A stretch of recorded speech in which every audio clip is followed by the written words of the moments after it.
माना बात है बड़ी पुरानी, पर सुनो मेरे हिंदुस्तानी, ना झूठी है ये दास्तान।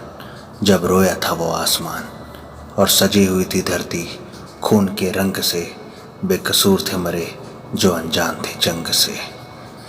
धीरे धीरे माहौल गंभीर रूप में धारण हुआ और करने लगे हुकूमत जैसे लंका का वो रावण हुआ। करने लंका का दहन, ना कोई हथियार हाथ में, निकल पड़े थे वो कुछ क्रांतियों के साथ में।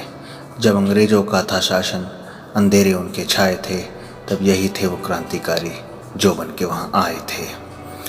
फिर हुआ शुरू Sukhdev Bhagat Singh Rajguru, real hero India के हैं, ना फिल्मों की मैं बात करूं। क्या कहूं इनके बारे में, क्या क्रांतिकारी बेखौफ वो शख्स थे। बस देश मेरा आज़ाद हो यही उनके लक्ष्य थे। इस कदर देश के खातिर वो गाजी हो गए, हंसते हंसते वसूली पर चढ़ने को राज़ी हो गए। ये मेरे देश को मेरे जहन से निकाल कर मुझे कैसे भटकाएंगे।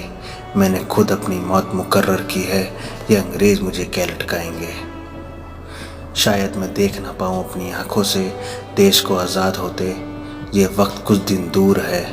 अगर मेरी कुर्बानी से देश मेरा आज़ाद होगा तो ये कुर्बानी मुझे मंजूर है।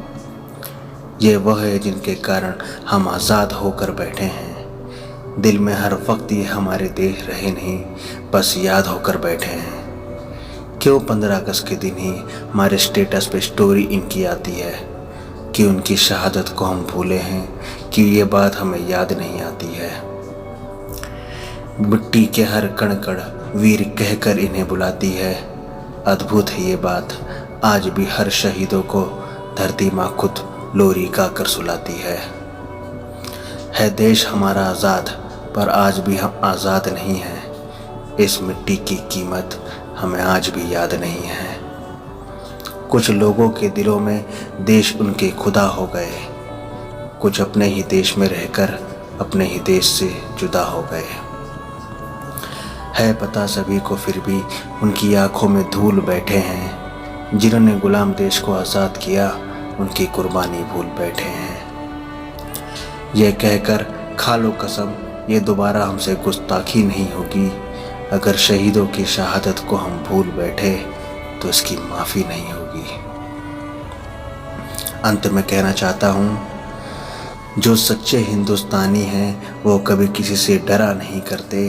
जो शहीद हो जाए मिट्टी के खातिर, वो कभी मरा नहीं करते। भारत माता की जय। जय हिंद।